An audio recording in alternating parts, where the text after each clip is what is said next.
Vous regardez Le Monde aujourd'hui, un programme que vous propose la VOA. Un grand merci d'être toujours avec nous en ce vendredi 7 mars 2025. Eh bien, chose promise, chose due, il est l'heure de vous proposer, comme tous les vendredis, Culture Hebdo avec Roger Muntu aux commandes, bien évidemment. Bonsoir Roger. Bonsoir Jacques.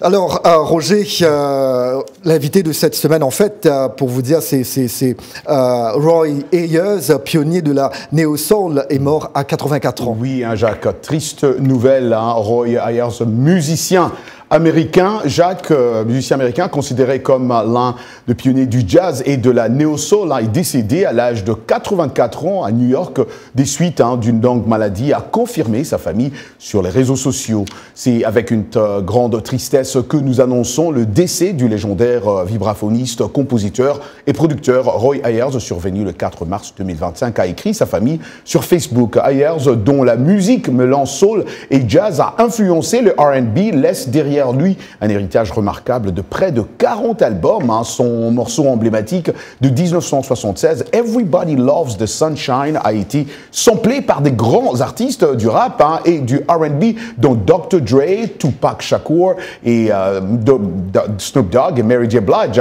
Ayers a commencé sa carrière en 1970 avec son groupe Roy Ayers Ubiquity et a collaboré avec une variété d'artistes de Fela Kuti à Alicia Keys.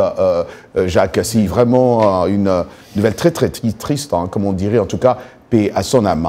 Oui, effectivement, triste nouvelle. Roger, l'invité de cette semaine sur VOA Afrique est Asolfa de Magic System pour parler FEMUA 2025. Oui, exactement, Jacques. C'est une très bonne nouvelle, Jacques. On doit le dire que Asalfo, de son vrai nom, Salif Traoré, a été l'invité de notre collègue, notre collègue Ange Nomenio, le festival de musique urbaine d'Anoumabo, un des événements phares de la scène afropop, a été lancé en 2008. Ce festival qui se tient principalement à Abidjan en Côte d'Ivoire rassemble pendant une semaine des artistes contemporains d'Afrique et du monde entier, on doit le dire. Il se déroule généralement à Anoumabo, dans le sud d'Abidjan, initié par Asalfo. Le festival est soutenu par la fondation Magic System, dont il assure la présidence. Suivons un petit bout. Ben, écoutez, les préparatifs vont bon train. Comme tout grand événement, on est toujours en train de trouver le point juste de sorte à ce que l'événement soit une réussite.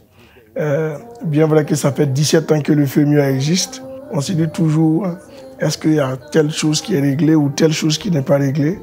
Sinon, je peux dire tout est fin prêt, mais nous sommes des éternels perfectionnistes.